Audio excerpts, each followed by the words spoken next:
is working. Yeah. So will people be able to ask questions in YouTube as well? Because I see there's a board. I think so. Maybe that's. Why don't you give it a try? No, it says create a channel to. Okay, so I hear our voice double. Okay, good. So sorry, did you say that you can ask questions on YouTube, or you can't? It says, if I try, it says create a channel to participate to the conversation. So only people that have a channel in YouTube can do that, apparently. And just so you know, it seems like we have a slight delay in YouTube. Right. Okay, so I'm going to close YouTube because it's working. I guess the only question is, do we want YouTube chat? I think the thing is, like, people can spam it. That's the thing. You know what? Let me put it on, because otherwise, I think we might have a lot of people on the chat. Yeah, I can. I mean, once I stop talking, I can go on both. Yeah, if you message me the questions like last time, you know. Yeah. That's what I want to do. I'm just allow. Okay, there will be. So I will put my audio off for a sec at some point, because otherwise we have double audio before I can turn the YouTube audio off. You know, like very quick thing. But I will do that later. Don't worry. So I will have your. Hello, everyone. Let's see. You should be able to. So it allows you to use the chat? Yeah. It allows me to do it. Could you try refreshing it and see if it works now? I just think that it's a matter of what kind of YouTube account I have. Oh, no. I changed the setting. Oh, okay. So it should be anyone now. No, it still asks me to create a channel, so I don't understand. And I'm not going to do that now. I said allow all comments. Yeah, but... Oh, here, live chat. Here we go. Enable live chat. Enable slow mode.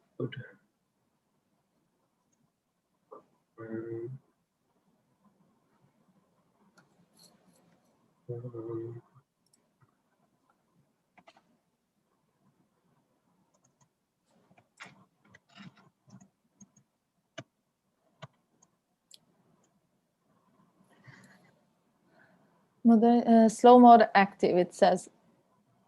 Okay, well, I don't know if that really helps at all, but basically it just prevents it from going like insane number of. Yeah. Well, anyway, I don't need to be able to send messages. We'll see if once we start, messages start to appearing. Otherwise, we'll know that we don't have the chat there. Right. I'm just going to go into the options here. Q&A should be working. Polls we don't have. Chat should be disabled. So I'll open the Q&A only later. Go here. All right. So sorry to to recap. You will do the slideshow, but I will do the website. Yes. So at some point, should we do like a round of introductions before we go to the panel? sharing mode? No, before at the very beginning.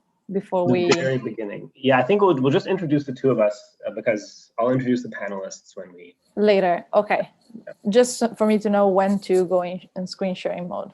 So this is your lunch, I bet. My coffee cake. Okay. Cool.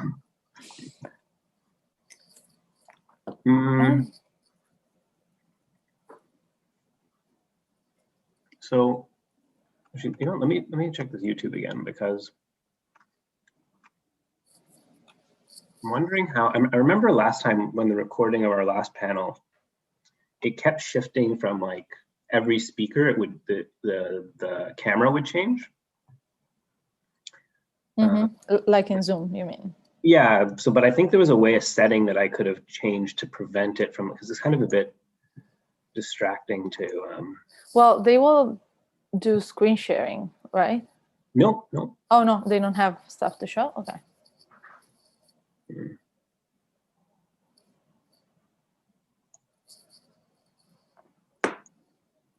Hmm.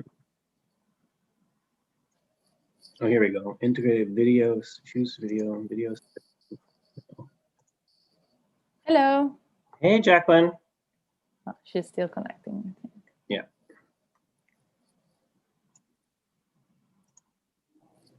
Hello there. Hey, can you hear me? Yeah. Hi, nice to meet you. Awesome. Hey, nice to meet you too. So, oh, you've never met Francesca. Francesca's our design lead, Jacqueline. Yeah. Oh, awesome. So she'll be presenting with me at the start. Great. And she'll be helping with the questions and things. Okay. Oh, I'm glad I have you both here because I was wondering how stringent are you going to be about like timing us like for 5 minutes? Are you going to like mute us after 5 minutes or as long as like? Well, we're not going to have a mute button like the presidential debate. Yeah, but- exactly. Okay. Unless things get out of hand, of course. No, I'm kidding. Okay. No. Okay. So just like, I've been trying to like think about my remarks and like I've timed myself a couple of times and Oh, okay. anyway, so I just wasn't sure how. Sure. Yeah, we Stringent. won't vote anybody. Don't worry. Yeah. So I Okay. think what we could do is, first of all, that's a really good question because in our last Zoom panel, it's actually much harder because there's no body language. There's no like. Yeah, you're not like 2 minutes or like. Yeah. So I think I can actually do this if you want. Well, in the if once everyone's here, I'll tell everyone that you will interrupt them for the 1 minute mark. Just Me? so that they, Okay. yeah, Okay. you interrupt them so let them speak for 5 full minutes, and Okay. then say can you wrap up in 1 minute or you have 1 minute left. So I'll Otherwise, have to. yeah, because in our last panel we had we went on way too long and then we had a shortened discussion. We wanted to have a longer conversation. So Okay, I'll prepare my timer then. Jacqueline, just FYI, we are live. Yeah. Okay. There's only like no way. two There's no way people. to. Yeah, we have 2 attendees, or 3 attendees. Hi, Oh, everybody. cool. Hi, everybody. Also, we have a live YouTube stream right now because there might be overflow. Oh, Hello. cool. Hello, Boris. everyone. Hi, nice to Hi. meet you. Nice to meet you guys. I'm going to change my background in a second, but I just wanted to Okay. log in first and then Don't worry. I'm here. I'm just moving upstairs, so you don't Oh. need to have the tour. Okay, great. So just FYI, we are live right now. so I shouldn't use this background then, if that's what you're saying. Is that your own photo? Oh, okay. Oh. Even better. We're in your office. We're in an office. So Boris and Abby, I don't think you've met Francesca. She's our design lead. Hello, nice to meet you both. Nice to meet you. So she'll be helping with the presentation and with timing our panel so we keep everything on track. What else I was going to say? Oh, right. So we were thinking that we'll let everyone speak for 5 minutes, but because it's kind of tricky to moderate on a Zoom call, as we discovered in our last panel.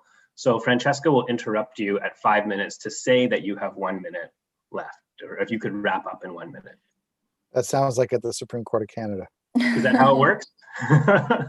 Well, you have a timer on your screen actually, and Uh-huh. you don't really get the 1 minute warning. You just get told basically wrap it up or Yeah. thank you. We can Something also like have a music starting like at the Oscars for the speeches. That's funny. I also promise, wanted to say that we're also live streaming this on YouTube right now because Okay. We had over 150 registrants. And, Oh, wow. yeah, and this Zoom call can only take 100 people. So we ended up setting up a live stream for the overflow. Yeah, so we are excited to host you. I can share Colors the. crawling up here. Sorry about that. I'm just trying to make myself look presentable.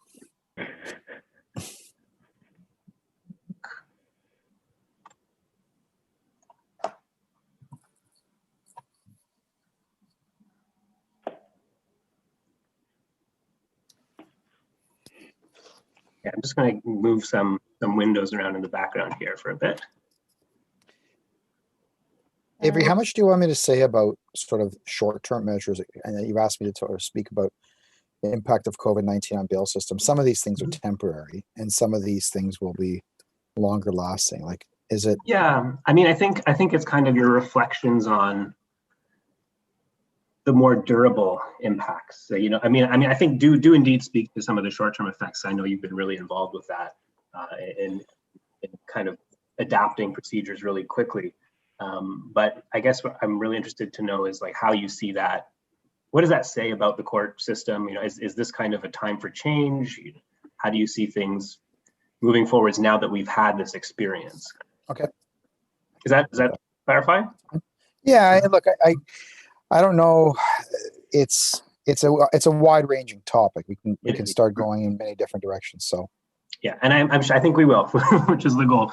We have a ton of lawyers on the call with us today, and I think they're going to have a lot of questions. So yeah, I would like to have a good chunk of audience questions as well. Yeah, perhaps some of those thoughts can be best expressed in the Q&A format rather than in the 5-minute blurb. Right. I promise. Can you hear us? Not yet. Well, promise you're on mute in case you're talking. I'm here. I'm just gonna run to the restroom if that's cool.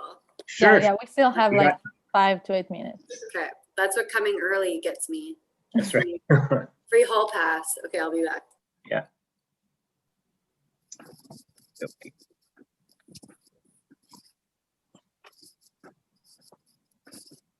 To do.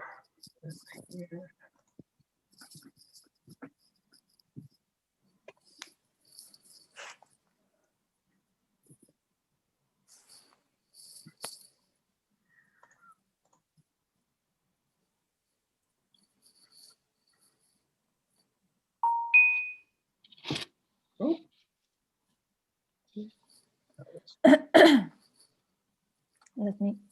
I'll be back in a sec. Oh, okay.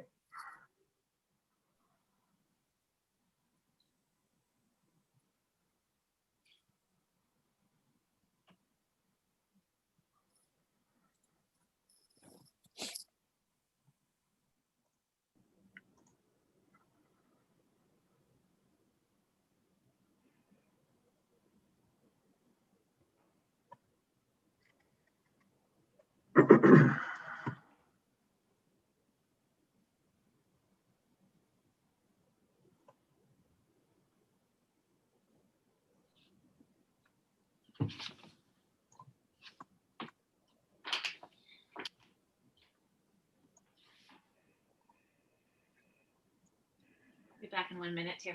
Mhm.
All right, here we are.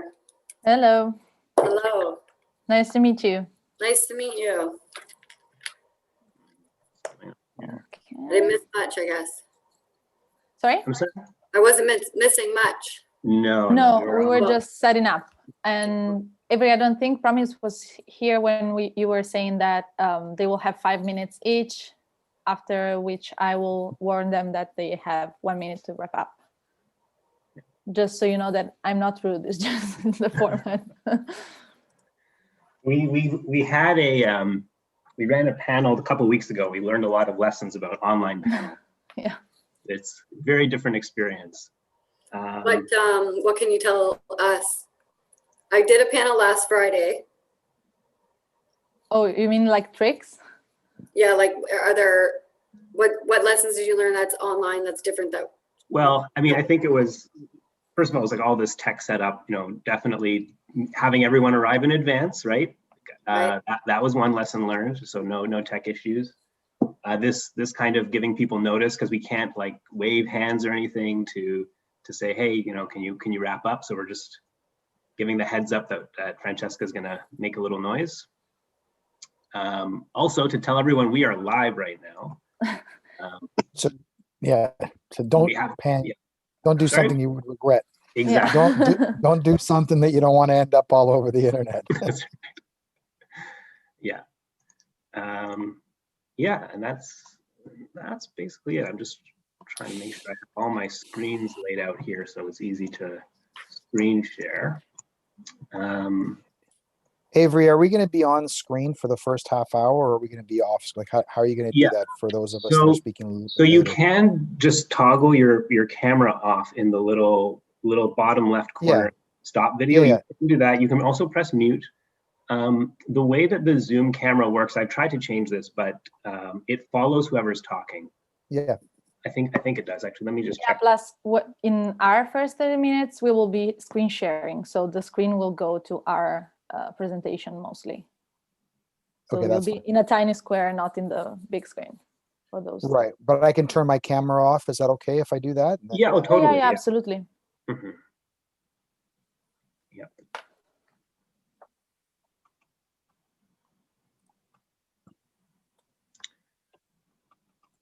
So Your this camera's still morning, on though, you know that, right, Boris? Yeah. Say it again. I said your camera is still on though, you know that, right? I thought the cameras on.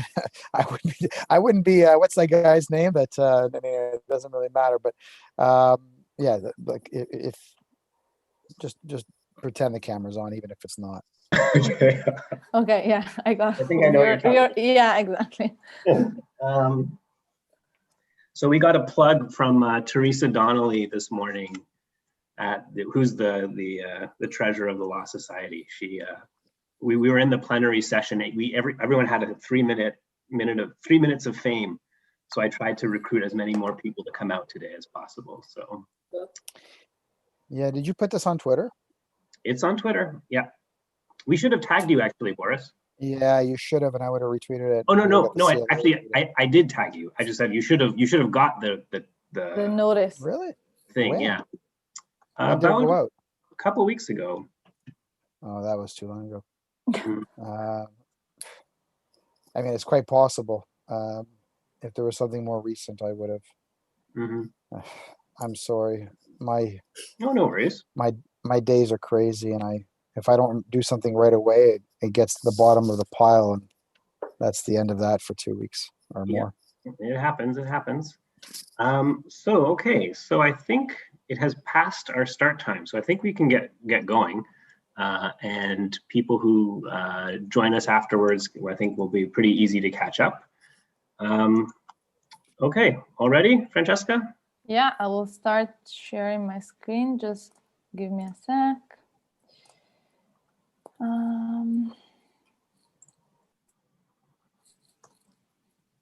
Okay, are you seeing my screen now? Mm-hmm. Okie dokes. Good. Cool. Okay, so hello everybody, our audience members. We are thrilled to have you join us today for the beta launch of unlockbailreform.ca. The site is live right now. We're going to walk you through it, but you can also click around during the presentation. This event has two parts to it. The first 30 minutes, Francesca and I are going to talk about the project, how we got here, the goals of the project, kind of what's next. And then we're going to have our panelists, which is the big highlight. And I'll introduce them once we get to that point again. So I guess we better just start with introduction. So my name is Avery. I'm the director of the Law and Design CoLab. We're a nonprofit. It's entirely run by volunteers. And what we do is we unite professionals from creative industries in design, tech, and creative communications and strategy with leading justice advocates to develop communication products. And we formed this group in 2017. We've been working for a couple years now. We worked a lot with legal information, and now we're kind of doing a bit more on the advocacy side. And Francesca is our design lead, and she's also Hello. a graphic designer. Yeah. Okay, next one over. So this is our team of fantastic volunteers. A huge shout out. These people have been working on this project for the last year.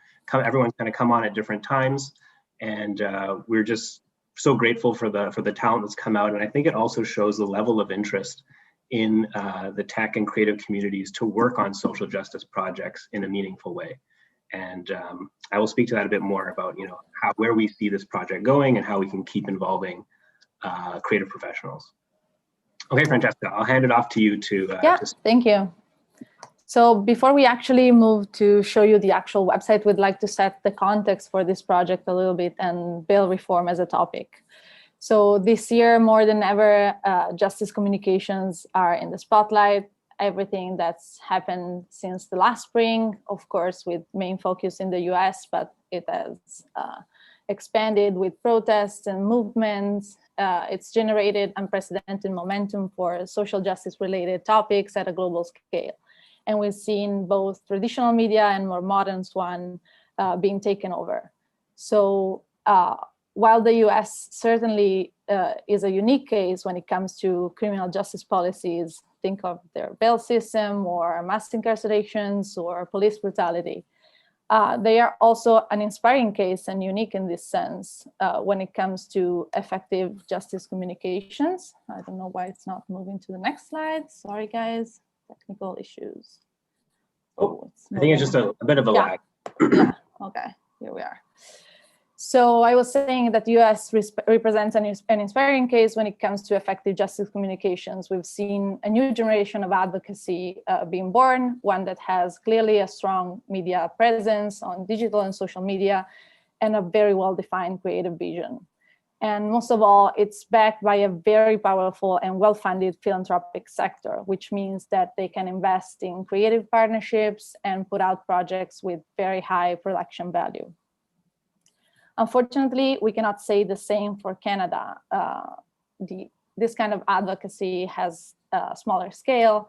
Traditional media channels still have a very prominent role, which means like TV and newspapers. And nonprofits and philanthropic organizations don't have the same size or power as the ones in the US. Plus, if you consider the fact that whatever happens in the US easily crosses the borders in terms of resonance, and so take away a very big share of the attention. And finally, the advocacy culture is basically different. The one in Canada is clearly more timid.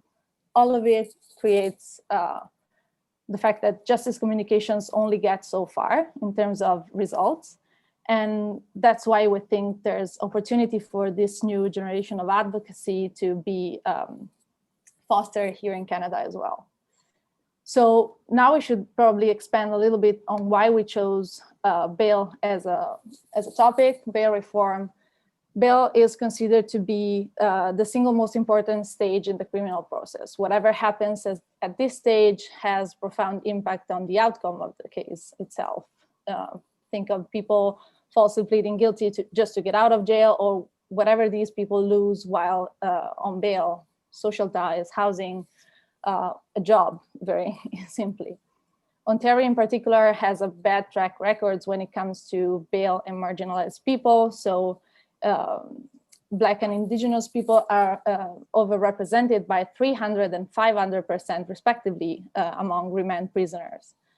And finally, the attempts of legal advocacy to reform the system haven't had consistent results throughout the province. So I'm sure our panelists will expand on this later. But all this make bail an ideal issue for social communications. Extensive research, strong consensus on what bail systems, flaws, and possible remedies are, and the fact that all experts agree on the fact that shifting the public's perception would have a major impact. And all this make bail reform an ideal issue for approaching it with creative-driven communication strategy. So Avery, I will leave it to you to explain our project. Great. Thank you, Francesca. Are we on the next slide? I'm trying to figure out. Okay, great. So where, what is the collab? What's our role in this? The way that we see our work is to use creative media to give expert knowledge the cultural influence and resonance that it deserves. So we see ourselves as this little bridge in our clip art here. And this collaboration is where we're directing it is to produce these artifacts and experiences, generate unprecedented levels of engagement is our goal, of course, and shift culture for systemic level change, which is what's needed. So next slide. A bit slow, sorry. Yeah, that's okay. Okay, so I just wanted to give kind of an overview of how this project has developed and where we are. So this is starting last year, Q4. We were scoping out this project, had a design hypothesis, did a lot of extensive interviews with experts. So I just have to close my door here. Otherwise, we might get some baby noise. Then in January, we recruited creatives and held a design challenge. And a huge shout out to the Law Society of Ontario, especially Sheena Weir and Chloe Hill, who have done so much to enable this project. And so we held this creative design challenge at the Law Society. It was a really great event. We had over 30 creative professionals come out. And this is kind of where we had a lot of these, the core ideas for this project came to the surface. And from this emerged our website concept. And then through Q2, Q3, we were building the beta, which we're going to talk about today, recruiting partners, some of whom you're going to speak to on the panel, and we'll speak more to this brand architecture and the scope for a creative campaign. So looking to the future, today we're launching the beta, and we're seeking feedback from the legal community, which is a lot of this audience right now, as well as the creative community. We're currently in discussions with large advertising agencies to kind of come up with a creative campaign for 2021, and we will definitely keep you posted on that. So next slide, Francesca. Okay, so creative strategy. So thinking about 2021, like what this website is kind of the centerpiece of our campaign, but what are we exactly thinking about doing?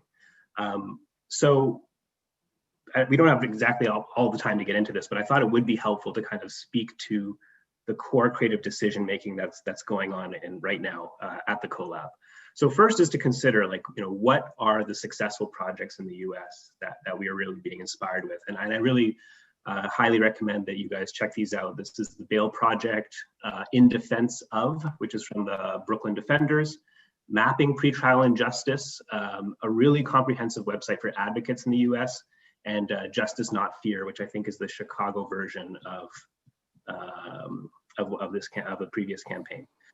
So when we're thinking about how we're going to kind of what strategies and tactics are we going to use, we really have to think about our theory of change. What audience segments are we targeting? How are we going to be engaging them? What actions do we want them to take? And also, because this is a systemic issue, it's not going to be an A to B path. We have to be attentive to emerging trends and seeing how stakeholders respond, because as we'll find out, that's a huge part of this problem. And then in terms of tactical choices about how to communicate, and we're going to talk about this a lot as we walk through the site, we're balancing some really fundamental tensions, right? How do you speak about this topic in an accessible way, but not reductive? How do you speak it in a way that connects with people and is not overly abstract, And then a really interesting tension we've been dealing with is, to what extent are you trying to confront people with a disturbing reality and kind of shock them out of their complacency? But on the other hand, that may not be necessarily a good way to motivate people to act, right? So you may instead need to inspire people or invite them into a conversation so that they can see themselves reflected and being kind of like the heroes of a story. So these are all kind of things that we're struggling with. Next slide. I think we are, Ready to go? yeah, let me. Oh, I think it's the content one, the schematic. Yeah, sorry guys, just a sec. I don't know why it doesn't respond to my comments. Right. Yeah, here it is. So before we open the website, I thought it would just be helpful to first kind of explain the structure of the site. So it basically is a collection of 6 pages, and each has a kind of a different concept. So first is, of course, the landing. We have the stories, and these are human interest stories about the human cost of the bail system. Ideally, these would be videos, but you know, with our limited budgets, we're doing interactive scrolly telling right now, as you'll see. A system map, so this is a visualization of the bail system. Explanations, a kind of like a explainer style. Again, video would be an ideal medium for this, but we've kind of done our best with what we have. And then a timeline which puts the issue in context. I mean, that's kind of the thing, is we really want that expert knowledge to come through. There's been so much good work done on this, and we need to build on that work. And then finally is the call to action. Okay, I'm done talking. So let's open the website. Oh, wait, that's me, right? That's you. Yeah, I'll stop sharing my screen. And it's, you know. Okay. Okay. So this is the website. It is now live, so you're welcome to explore. So Francesca, I'll let you speak to the kind of some of the design considerations that went into this visual. Yeah.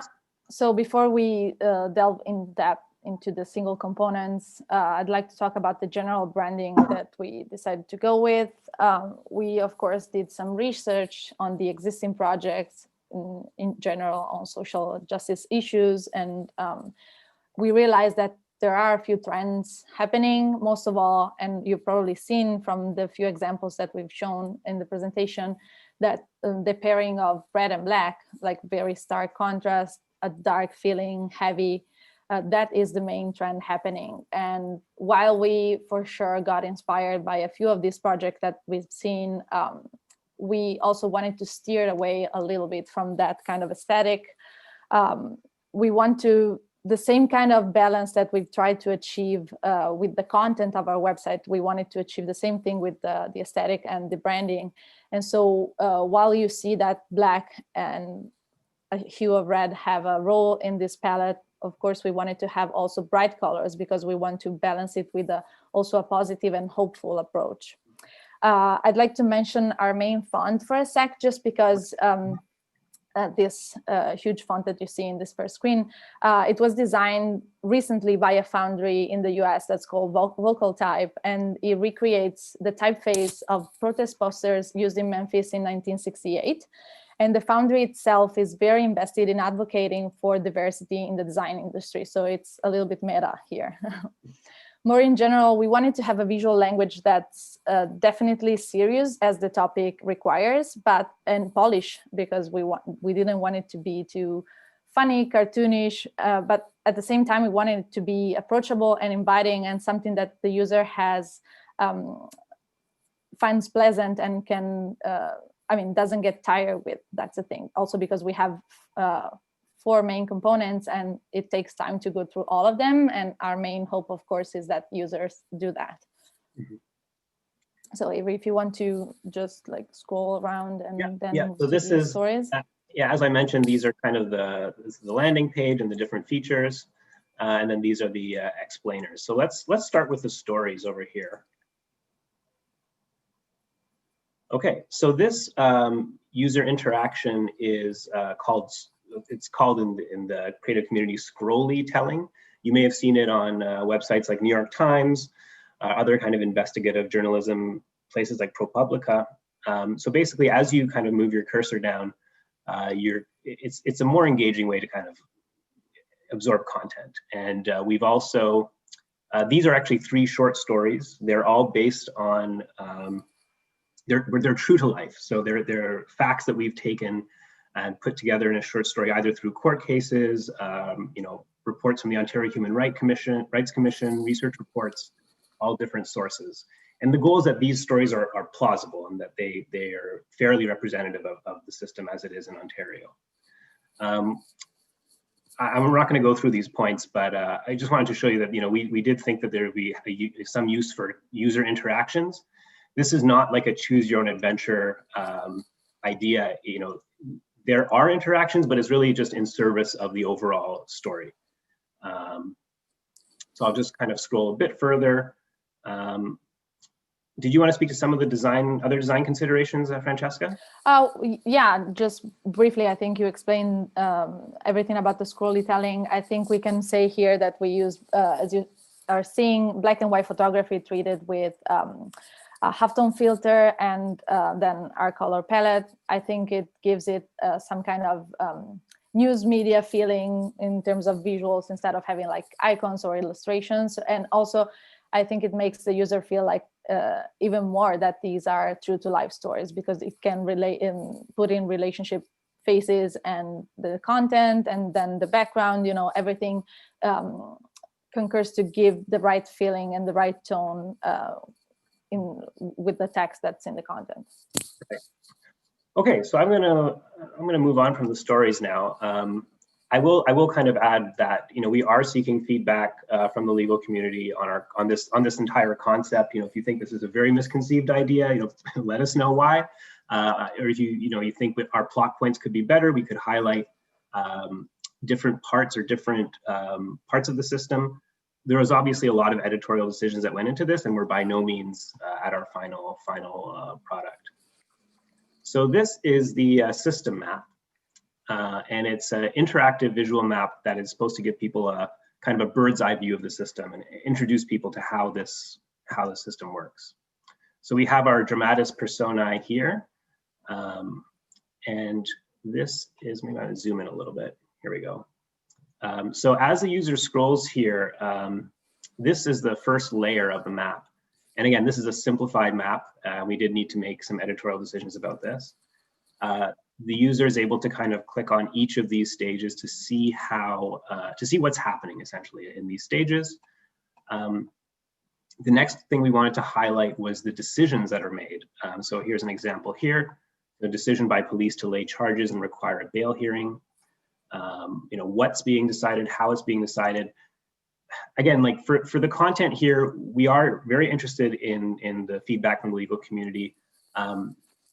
As with a lot of things, it could be amazing. We could have like a glossary. We could have, all these other features, but we're trying to keep it within like a minimum viable product range. And then finally, we have these systemic problems. So for each of these decisions, we have some analysis into kind of what goes wrong. Let me see if this one is the one here. So like inconsistent decisions, unreasonable bail plans, questions that the audience should be asking. One of the goals here is to provoke thought. It's not necessarily to deliver a very technical or academic explanation. Francesca, did you want to add some comments? No, I think here we wanted to prioritize the interactive experience in comparison with the stories that are more like passive as an experience for the user. And the great thing I think of creating this website was also that each of these components can be browsed and experienced on their own, but they are also functional to the browsing of everything else, because of course, if you go back to the stories after you've seen the system map, you probably have more context in terms of what the technical aspects of the bail system are. Mm-hmm. Okay, great. So then the next part is these explanations. And actually, maybe let me just go back to the main page here. This is how is our bail system broken? So this is essentially like our attempt to create pithy slogans that are actually not oversimplification, not overly reductive explanations, since we think that's actually a big problem in public media. So we still created a kind of a visual identity for each of these explanations, but we do want to delve deeper. So here we kind of have a description of what is going wrong from a systemic point of view. We think it's really important to highlight the achievements of advocates, journalists, researchers working in this field who have made a lot of progress.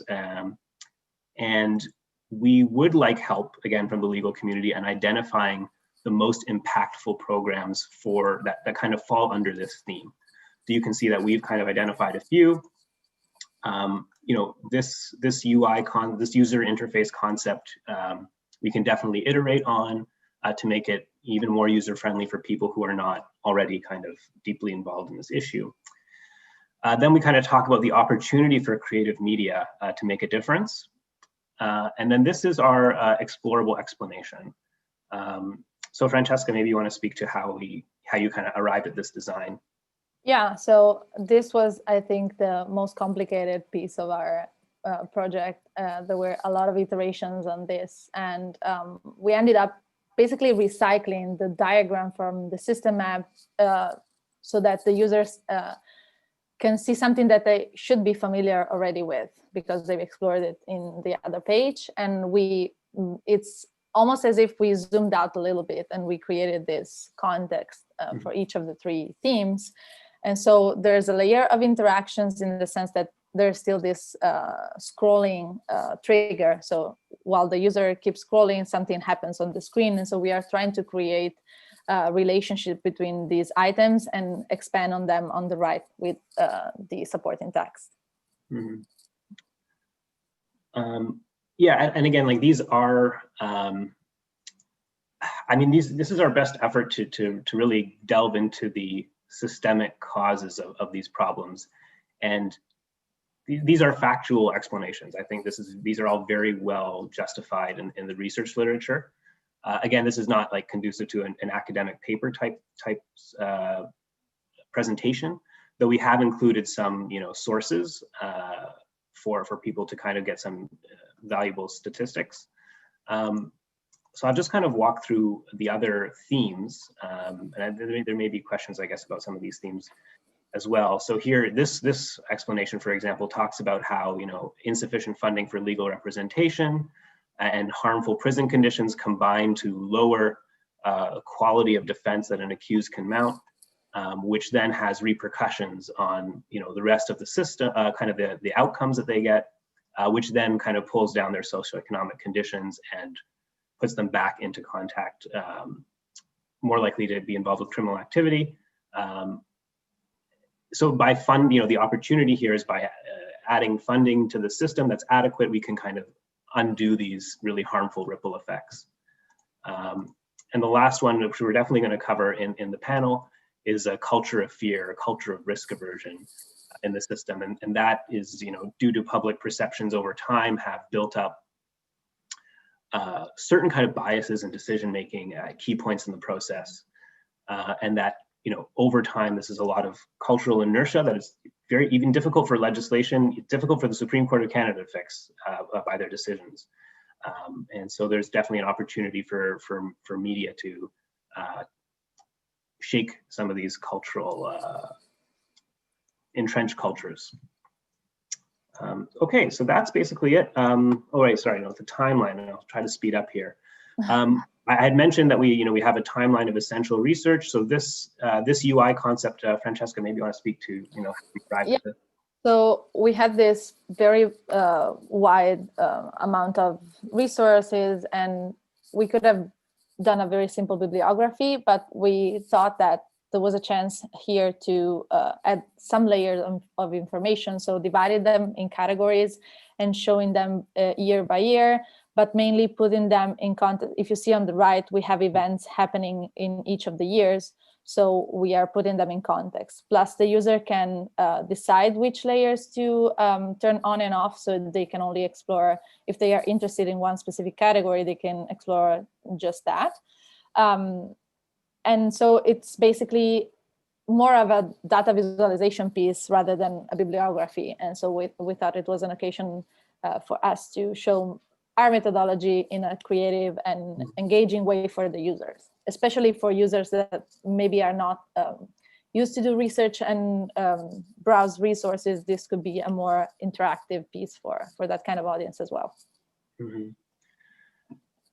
Yeah, thank you, Francesca. Yeah, so I think you guys get you get the overall concept here. There's definitely, you know, things that we could do differently with annotations. We have kind of related documents because a lot of these, you know, a single kind of court case can have a lot of media coverage. It's very relevant, so we wanted to include that, but not kind of destroy the UI, the clean UI here. And then we also have some kind of context, some you know, political context going on the right side. So I guess to wrap up, this is our call to action. I mean, you know, in our creative campaign next year, this, you know, this won't be a beta, and so there'll be actually some kind of different call to action for members of the public. But for you, this audience, legal community and creative communities, you know, we are very interested in your feedback. This beta is for you. So we have here a feedback form. You can also join our mailing list if you're interested in volunteering with us. We are seeking volunteers all the time. Or if you're interested in supporting our creative campaign going forwards. So this feedback form, just so you know, everything is optional here. You can be anonymous, it's totally okay. And if you want to provide even more detailed input, we have other ways to do that as well. Okay, I think we're on time, 2:28. So I will stop. Actually, I'm not going to stop sharing. I'm going to keep this going here. Okay, so we are ready to move on to our panel. 1 second, I see some questions here. Okay, interesting. I think that we will probably address these in the Q&A. Sorry, I don't have time to look at it all. But Francesca, if you just look at them and kind of send me the ones that we can address. Okay, so we're going to start with the panel now.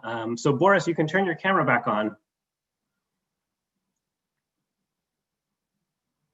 And unmute. I'm sorry, I thought I had done that already. Okay, so Abby and Promise, you're welcome to unmute as well, unless you want to kind of keep the background noise out.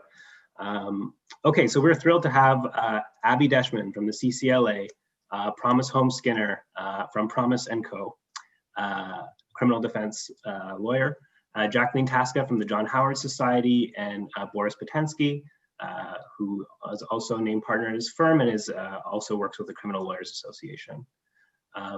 So what the format that we're going to do is we're going to have the panelists speak for 5 minutes each, 5 to 6 minutes on some kind of key themes that we kind of discussed in advance. And then we're going to kind of open up the floor for questions and have a more open-ended conversation. We'd love to kind of take questions from the audience. So I thought that we could start off with Abby giving some perspectives on her longstanding work to advocate for bail reform. Thank you. So first of all, thank you to Avery and Francesca for inviting us and gathering us here today. So it's wonderful when, you know, you're like off in your corner doing work and you think, oh, wouldn't it be great if somebody who's better at web design, graphics, communications, like takes this and does something amazing with it. And then you go off and do other things. And then you turn around and you say, oh, it happened. So it's wonderful that you guys have been working on this. I'm excited about what you're doing and the impact you can have, and just thrilled to be here. So bail, right. So it's not that long standing that I've been working on this. You can talk to others who've been doing this for much longer, but you know, we did in 2014 do a report with Professor Nicole Myers on bail and pretrial detention. And many who are listening today may be familiar with it if you've are invested in bail reform, but you know, we observed 196 bail court appearances across the country over the course of a few months, and not a single person was released without restrictive conditions. We do not see a single unconditional release on consent or on a contested basis from bail court. And along with a whole series of other really problematic findings and trends, this the basis for our conclusion that in Canada, the law of bail was really not being applied regularly in bail courts. And I can speak to why bail court is a particularly difficult place to have an equal plane and an equal adjudicative forum, why people feel a lot of pressure to agree to very restrictive conditions just to get out of jail. It makes a lot of sense. And since that time, there has been a lot of action in the bail area, right? We have multiple Supreme Court decisions, Antic, Meyer, Zora, Riley, as short as it is. We have policy changes at the provincial levels. We have lower court decisions, Balfour and Young, which are really very powerful. And we've had criminal code reforms, right? Bill C-75 was supposed to be a really major piece of legislation, in part in response to a lot of the problems that we and advocates and Supreme Court and John Howard Society Ontario were all raising. So where are we now? That's something actually we are trying to figure out. So we at the CCLA, we've started a follow-up funded thankfully by the Canadian Bar Association. So we're redoing the bail court observations that we did in 2014 to try and see, using our last report as a baseline, how have things changed? Have things changed?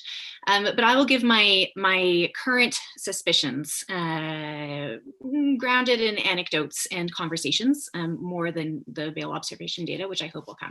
But when we saw the Bill C-75, and you can go look up our submissions to the Legislative Committee, we were quite concerned that it wasn't going to be enough, right? Bill C-75 had a lot of great language in it, but this was language that we already knew, right? This is language that was drawn from existing cases, longstanding principles already written and read into the criminal code, and our constitutional rights did not really give us, a shakeup of the law.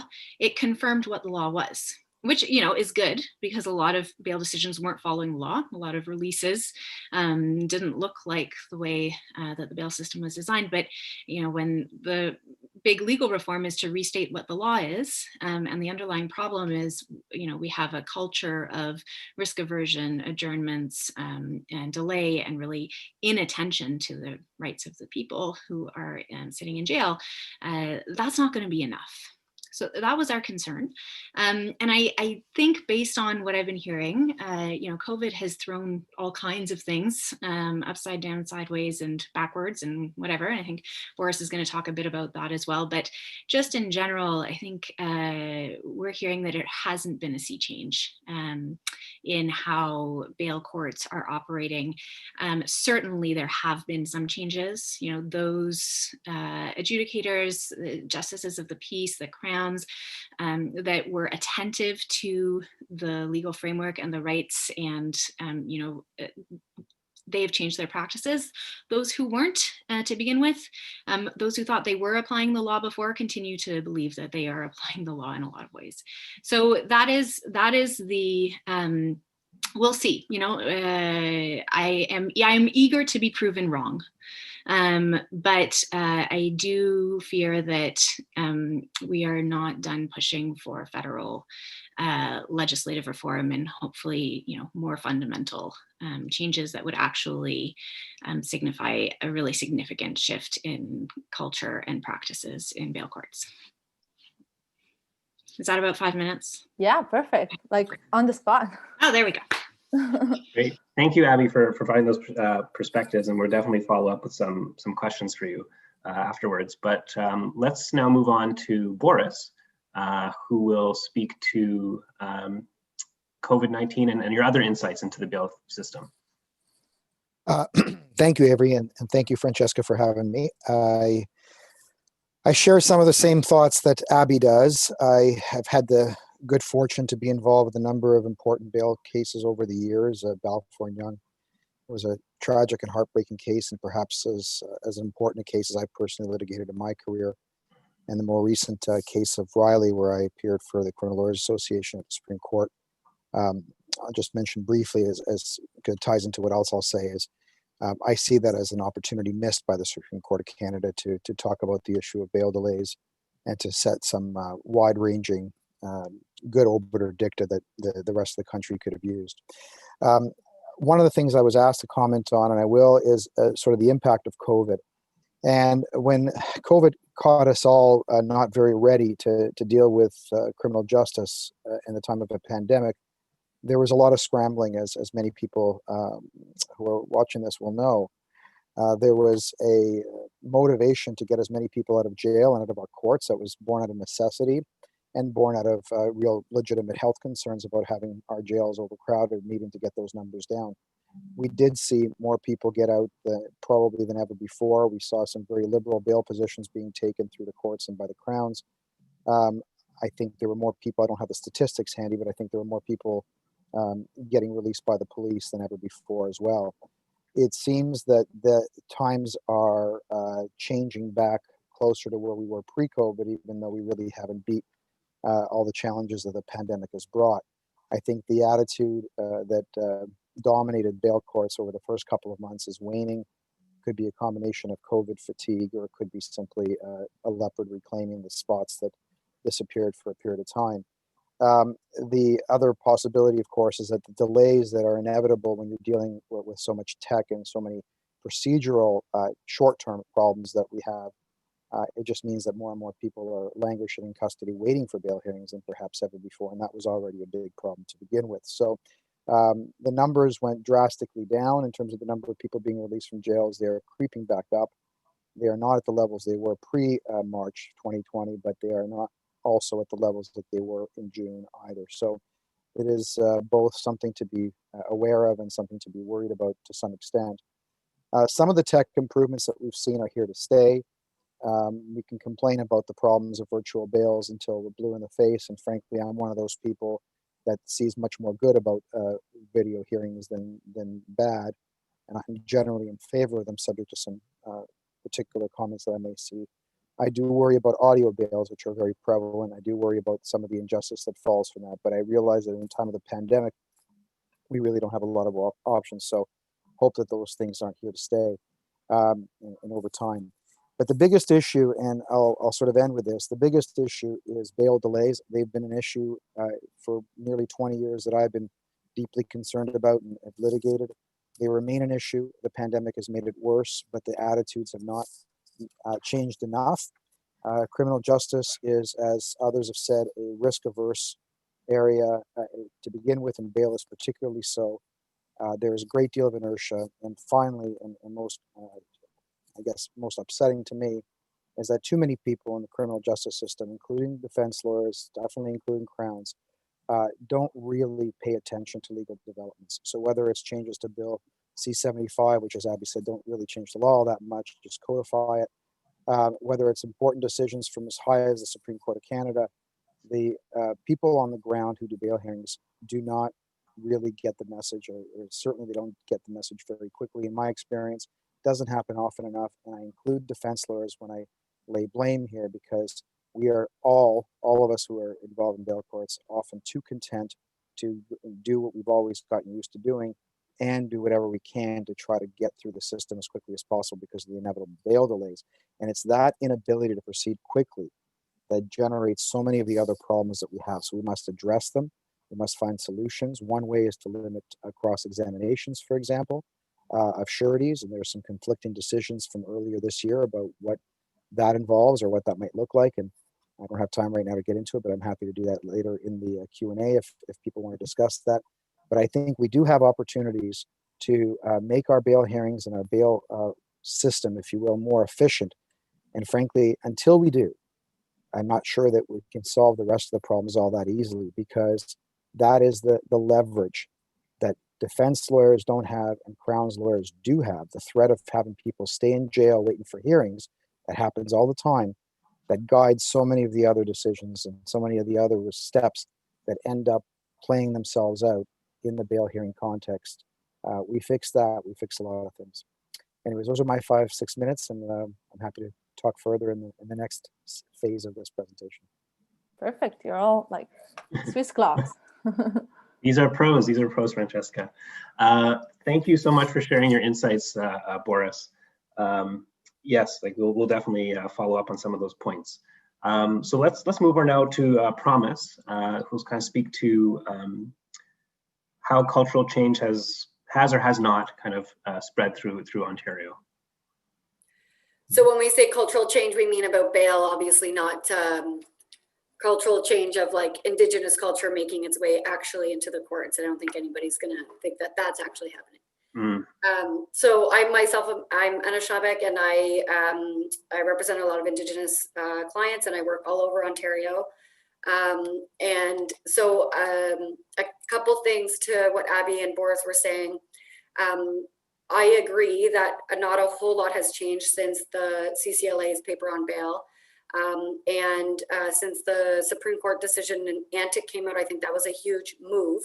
And I can say that I've seen differences in some places and not any differences in others, and that's an issue. So like when I started, I was a second year law student, and I started at College Park in the duty counsel office, and then I stayed there as a per diem duty counsel in the Gladue court only for like a couple years while I did other work at Aboriginal Legal Services and stuff. So I was seeing bail like every day since I was a student, and then every week since after that. And it did seem like almost overnight Antic changed the way that, for example, College Park was doing bail. And I can also say that like in Brantford, they are forward thinking when it comes to bail. But places like North Bay and Cayuga, where I do practice too, feels like I'm in 2012. And it's very frustrating. And it's very upsetting because it does feel like there's a lack of direction from whomever is supposed to be imposing the direction. And it feels oppressive because we know information that we can use to move forward. And for whatever reason, decisions are still being made that aren't consistent with the law that we're aware of and the rules and like incidences of systemic discrimination and higher incidences over incarceration. It seems that in certain jurisdictions, and I know this is the case in places more north than the near north, that the over incarceration of Indigenous people just is not a concern for people. And this brings me to my other point, which is about the tertiary grounds. So Jill Rogan touched on this in a paper that she wrote a long time ago that was referenced in the 2014 CCLA report on bail. And she alluded to the notion of, she didn't allude to it. She's talking about tertiary grounds, okay? So tertiary grounds is when essentially we as defense counsel have to prove that it would not shock the public's conscience if our client was released because they did something that is upsetting. So maybe they had a gun involved, okay? Something that the public is going to be upset to hear that someone is charged with. So we have to show that it's not going to shock the public to release the person. But what Jill is arguing, and which I tried to bring to the Supreme Court in another case that they didn't grant leave to, is that if what we know about over-incarceration rates of Indigenous people, what we know about systemic racism about Indigenous people, what we know about the fact that incarceration contributes to recidivism, we know that incarceration of Indigenous people, it is detrimental to their healing and their rehabilitation. And rehabilitation isn't really a word you want to use when it's a bail stage because innocence is, assumed. But healing is important because any interaction with the justice system is traumatic for lots of people, and especially Indigenous people. So what we know about all of that, the argument is that the Crown should actually have to prove that it wouldn't shock the public to detain the Indigenous person. So if they want to detain an Indigenous person, if you're thinking about the same member of the public that's already referred to in the code and in St. Cloud, would that individual, that member of the public, be shocked to learn that you're trying to detain an Indigenous person who stole from the LCBO again. So that is a way that we can be looking at the tertiary ground, especially in light of COVID, because the courts consistently and Crowns consistently acknowledged that detention just isn't necessary to protect the public. So a bunch of people, as Boris said, and I know, and like from doing tons of bail hearing, then and beforehand, I can compare the difference. A ton of people were released that would never have been released before. And even courts have, like they said it, you know, COVID is really playing a role in my decision to release you. So we know that really the public isn't at real risk. Otherwise, those people would not have been released. So if the courts are prepared to consider new information that suggests that more harm could be caused by keeping an individual in custody than releasing them because of COVID, then like I would expect that the same exercise can be used to understand that more harm can be caused by keeping Indigenous people and other folks in custody than releasing them, especially when it's resources to heal and to address like the underlying issues that is related to the person being in contact with the system. And even if those underlying issues are being targeted by police, like resources to deal with that stuff exist outside of institutions. So we already have been faced with the reality that there is like a virus that was affecting the country and affecting the system. Like colonialism and those effects are a virus affecting the country and the system. And we have information to like show us that there are alternatives. And I'm hopeful that folks will be open to like this kind of thinking moving forward, since we've had COVID to use as like a good example. Thank you. Thank you, Promise. I think that's such a fascinating strategy for the tertiary ground to cut both ways, and kind of building on the practice that's developed in COVID. We're definitely going to speak to racial justice in the questions. We already have a question from Nye Thomas from the Law Commission about this. So thank you, Nye. We saw your question. We'll definitely get to that and explore it. So last speaker, Jacqueline Tasca from the John Howard Society of Ontario. They do amazing work providing services to people who are in prisons, and they also are a powerhouse in doing research as well. I encourage you to check out their blog and website, just like all of our speakers here. So sorry, Jacqueline, that's the intro. So please go. Oh, that's perfect. That's perfect. Thank you, Avery, and thank you, Francesca, and everybody for joining today on a Friday afternoon to talk about bail. So as the only non-lawyer panelist, I thought I would bring some, I guess, social scientist perspective to the issue of bail reform, and how we can actually continue to build on the gains that we've had recently, and how research and data and partners like JHS can sort of work in lockstep with legal professionals like yourselves in order to sort of continue to build on the law reform that has happened, and continue to ensure that there's fairness in the bail system. So a bit about John Howard Society. I'm sure probably most people on the call are familiar with us, but our local offices do deliver a wide range of services in the community, including the bail supervision program, and a couple of our offices also deliver bail beds. Provincially, we do research policy work, advocacy, public education. We've been focusing on the issue of bail from a research and policy perspective now for some time, starting in earnest back, I would say in 2011, 2012, when we were contracted to evaluate the bail program across the province. And at that time, we were able to gather a wealth of information of upwards of 330 case files about clients who are under bail supervision. So we got information on the personal challenges they were facing in their life.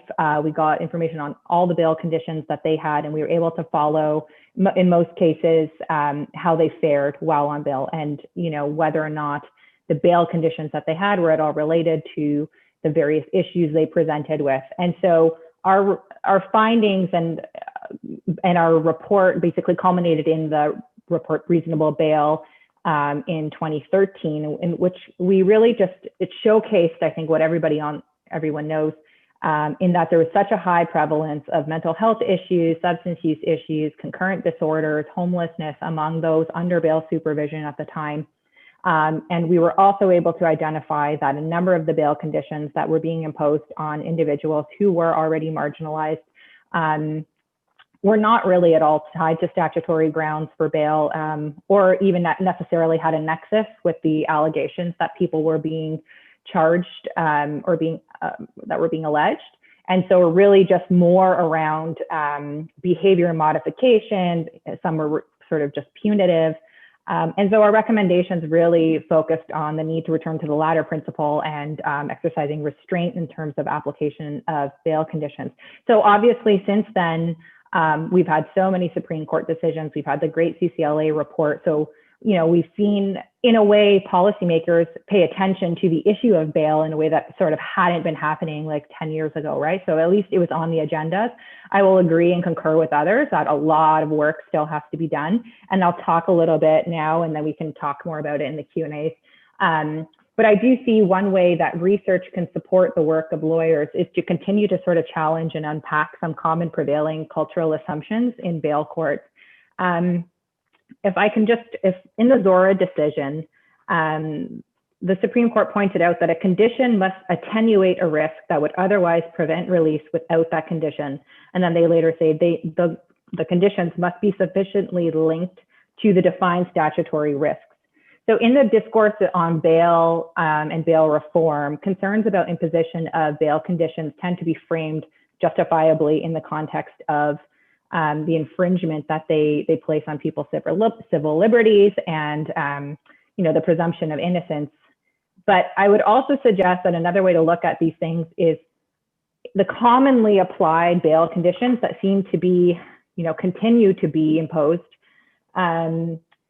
are, even if they're statutorily justified, or you can argue that there is a relationship to the grounds for bail, are they actually mitigating or attenuating risk? So questions like, I think culturally courts might take for granted that certain types of bail conditions actually give rise to greater safety and address or mitigate secondary grounds concerns. But is there any evidence or compelling research to suggest that that is the case? And so I guess collectively, I think we need to do a better job, you know, attacking those prevailing assumptions. So types of conditions that come to my mind that are sort of in this category could be things like curfews, no-go zones. You know, I'm not sure how commonly abstain alcohol, abstain drug use types of conditions are still being imposed, but things like this, are there studies that actually empirically demonstrate that these types of conditions are in fact mitigating risk? Because if they're not, then I think that's just another feather in the cap of, or you know, another tool, I guess, in the toolkit of lawyers, litigators who are challenging unreasonable bail conditions.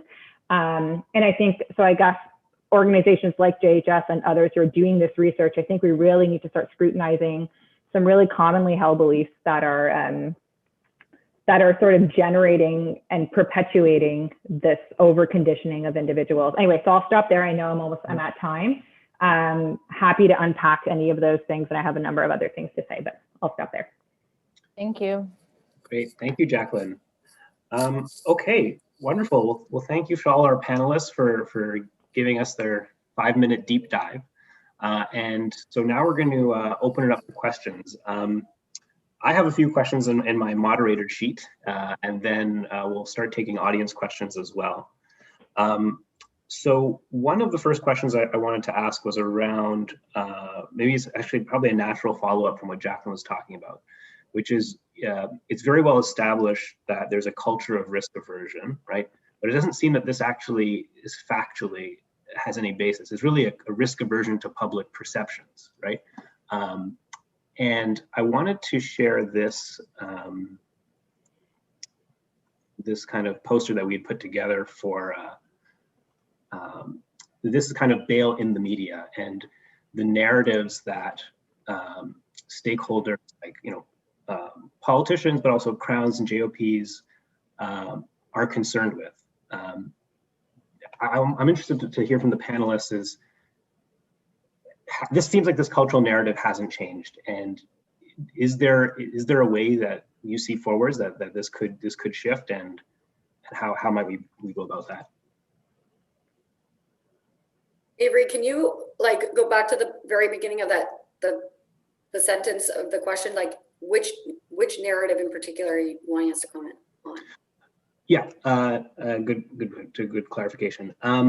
So the narrative is one where basically the way that bail is presented in the media. So it's either often a doom and gloom story, like this is terrible system, it's never going to improve, these are all the outrageous things that are happening, or someone commits an offense while on bail, bail's a joke, we need to tighten up the system, guns and gangs, that kind of stuff.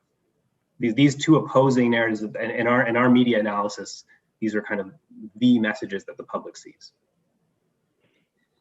So I'll take a first stab. I can think of one time, that's itself problematic, but one time when there was a very high profile crime committed by someone who was out on bail, and Kirk Macon was at the time the Globe's crime and justice reporter, the main one, and he wrote like a 2-page spread about problems in the bail system. But so it can happen that you get much more, even in response to those flashpoint stories. I think you can see those narratives, and certainly after we released our report, after GHSO releases their report, after some Supreme Court judgments, you do see alternative narratives about bail coming forward. But I it is a hard battle when you get those events where there's somebody out on bail and a crime is alleged to have happened, right? That is a really hard time to try and shift the public narrative.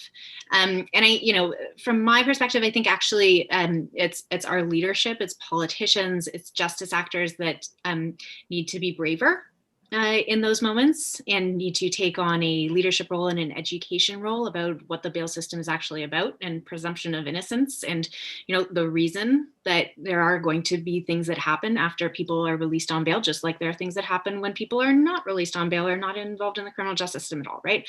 So and we have seen lots of examples of that in Canada, less so in the past 10 years, I'll say, especially at the federal level with the previous Harper government. But, it can happen. It can happen again. The culture that I'm mainly concerned about, and I know it's separate from the culture that you're working on in your project, but I'm mostly concerned about the court actors and what's happening in the bail court, because I see that as actually the most directly impactful culture in terms of actual bail outcomes. Thanks, Abby.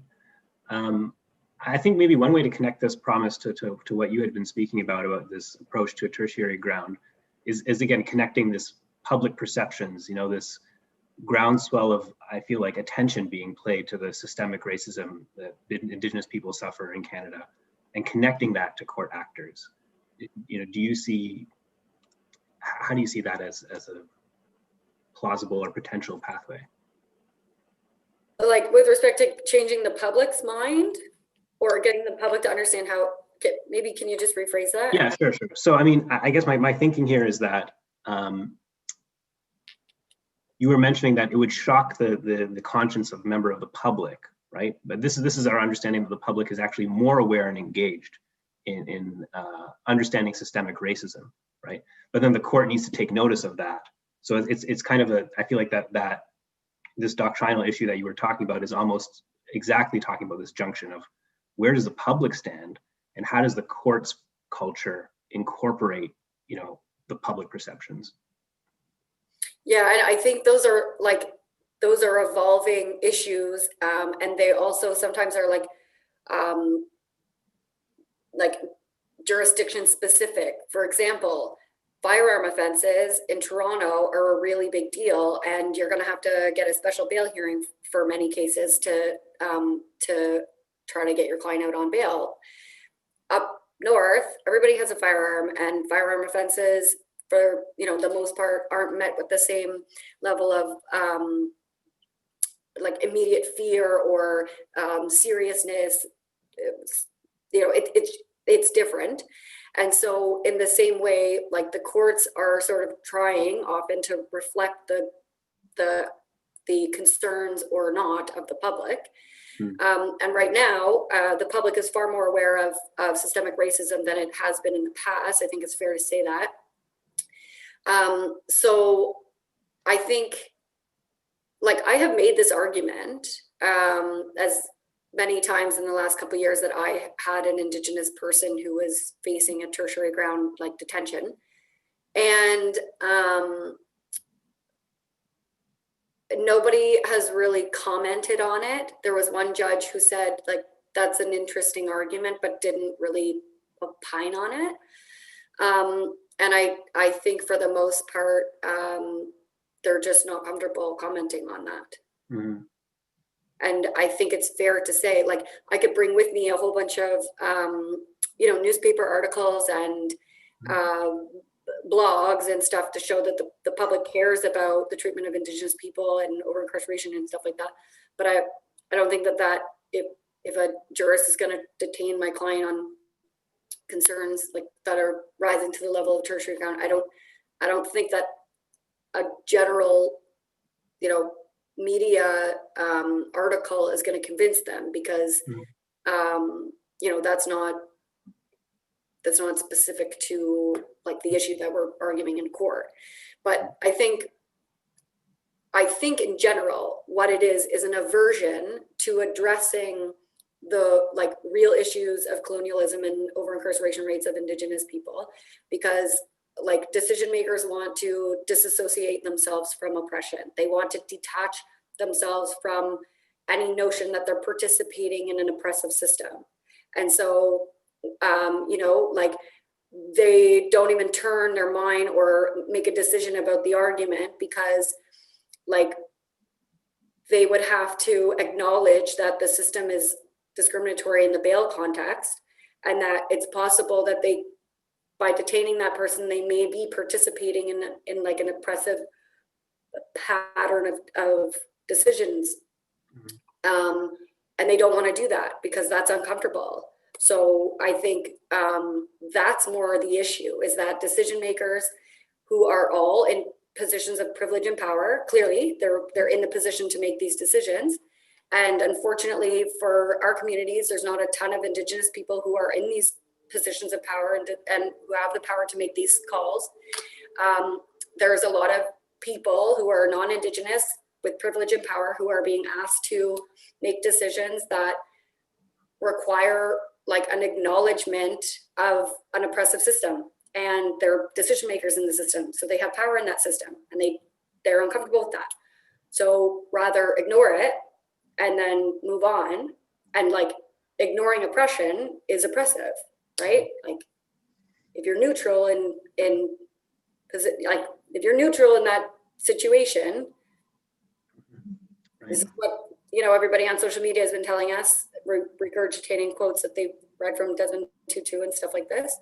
Right. And I'm not saying that judges and JPs are oppressive because they ignored my argument. That's not what I'm saying.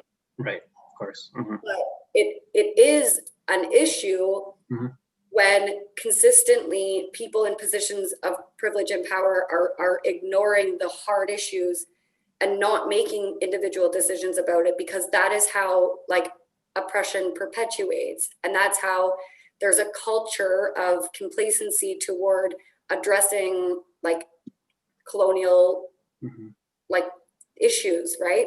But, and I'll just wrap up with this, one like barrier to holding people responsible for doing more is like the Supreme Court has only told us that sentencing judges are required to apply GLADU. Like the Supreme Court has not taken the opportunity to make a decision and say that like GLADU principles or remedial actions or the code should be interpreted in a particular way to address over incarceration. Like they haven't done that in any other context. There's other courts that have extended the GLADU principles to other things like contempt, extradition, things like this, right? But when it comes to bail, like it was a case that I tried to bring up to to the Supreme Court and ask the Supreme Court to make a decision about like bail as it applies to Indigenous people, because Antic and Myers were both silent on this. And the courts across the country are misapplying it and also inconsistently applying it. And there are courts, there's 2 provinces where decisions have been made by courts saying Gladue does not apply. The Supreme Court does not say Gladue applies to bail. So there's that issue. And then the like Supreme Court in Anderson said you can't attack Crown discretion, and also and so in doing that you can't require the Crowns to be the ones responsible for applying Gladue principles. And so that's the other problem, is that was a decision a couple of years ago. So told by the Supreme Court, like, that's not the appropriate place to address, right? And so still we've been told that the appropriate place is sentencing, because in Kokoponis, the court also said jury roles and the jury system is not the place to address systemic racism. They said that was another lost opportunity. Right. Thank you, Promise. Boris, I was hoping maybe you could weigh in here a bit, because I mean, in our conversation beforehand, we talked about, you know, Crown decision making, and Promise brought up Anderson, and we talked about the really the inability to hold Crowns that are maybe not following procedures to account, really. Yeah, I mean that's a really tough thing to review with the benefit of the rear view mirror. And I want to just sort of combine this question, if I may, with the previous conversation we've had. And one of the difficulties about whether it's with Indigenous persons or other groups who have been historically disadvantaged and overrepresented in the criminal justice system, it's very difficult to apply macro policy to individual cases. It is very difficult to stand up in front of a judge and say, I have an Indigenous or a Black accused who comes from a particular background, and yes, he's got a 4-page record for repeated violent offenses committed while on bail each time, but I want you to overlook that and let him out because it's not a risk. It's a very difficult argument to make, and I'm not sure that we should be relying on bail court judges to make those kinds of changes. I think those kinds of bail policy changes have to come from above, whether it's from the Supreme Court of Canada through meaningful obiter in cases where they talk about bail policy to guide the lower courts, or perhaps through either politicians or attorney generals and those in leadership positions that set bail policy for how Crowns should be following. And I specifically mentioned Crowns in this because Crowns follow a bail policy manual, so it would be a courageous decision for example, an attorney general to set out bail policy that is consistent and faithful to the issues that Promise is very correctly raised. I think leaving it to individual judges and individual cases is a big ask, and one that I don't think that we're ready for. I have my real doubts about that. Accountability, which is your question, you know, that's where the media side of it comes in, because we should not be. I want to say 2 things about this. Number one, the media narrative plays to the public primarily. So the media talks about the revolving door of bail and all that kind of stuff, and it informs public opinion. But I mean, for the most part, my response is a combination of so what, because it's not the public that makes the decision, and a need for some kind of attempt to try to change the narrative slightly. Because I tell you, you're never going to get everybody in the public to agree with this. You're never going to get a majority of people in the public. But the narrative, it's very hard to get the media to write stories about how 98% or whatever it is, percent of people who are charged with domestic violence offenses do not commit another offense while they're on bail. It's just not a story. The media likes to write stories about when people get arrested, not when they're even convicted, unless it's a very unusual case. The story is at the time of arrest, and the time of bail is closely tied to the time of arrest. By the time that people get to trial, media doesn't care all that much about reporting it for most cases, maybe only the most serious ones. And they certainly don't care about reporting acquittals down the road or withdrawals of charges or anything else. So the front end is what forms public opinion. And I think, you know, there was a quote, I think Sam Goldstein in the Q&A just made a comment about how we've had some colossal failures. And That's true. I mean, we've had examples of people in domestic violence as the big flashpoint, where you had people in very high profile cases commit murder while out on bail, commit domestic violence murder, which are obviously horrible tragedies. But I think we need to have the courage to stand up and say that our system, by and large, when it comes to recidivism, is an overwhelming success. It's not a failure. To expect 100% success is foolish. For anybody that truly understands anything about criminal justice policy or we can't. The only way we're ever going to achieve 100% success is if we jail everybody for life the moment they get arrested. And so the moment we choose to decide that we're going to release at least one person on bail, we're already bringing risk into the system. And the fact that we've had the occasional disaster should not be a basis to throw out the baby with the bathwater. It should be an opportunity for us to recognize that there is risk inherent in the system and to celebrate the fact that we've only had 3 high-profile cases out of thousands, out of tens of thousands of cases. The statistical odds are enormously minute, but nobody reports the story that way because it's just not that interesting. So we need to change attitudes to the public if we can. I think it's a big ask. So if we're going to change policy, I think it has to come from the Supreme Court or from leadership in the Crown's office through Crown policy. Can I Thank you, just Boris. add to one thing Boris just said? So, because yeah, I completely agree, and you can even expand on that further, right? The real, if you think about risk, the risk that the immediate risk of releasing somebody on bail is that they go out and commit a crime. But the truth is, when we are putting people into pretrial detention, when we are putting people into jail, when we are processing through the system, we are infinitely increasing risk to public safety by putting them through a very traumatic jailing experience, right? When you take someone away from their family, when you interrupt their medication, when you make them lose their housing because they're spending, days, weeks, months, that is profoundly risky. When you think about the impact it has on individuals, families, children's lives. So when you actually step back and say, how is this system contributing to public safety and risk to public safety? I think that is the much more holistic and really powerful narrative here, at least for me, is that, maybe, if we lock the person up, perhaps they're not going to do something, but profound impacts to public safety from the decision to lock the person up. Right. Thank you, Abby. But just to pick up on that, if I may, very briefly, Avery, it doesn't allow, our criminal justice system likes to find scapegoats for problems. And the difficulty with going with a holistic approach is that you lose the ability to scapegoat, and you lose the ability to blame somebody.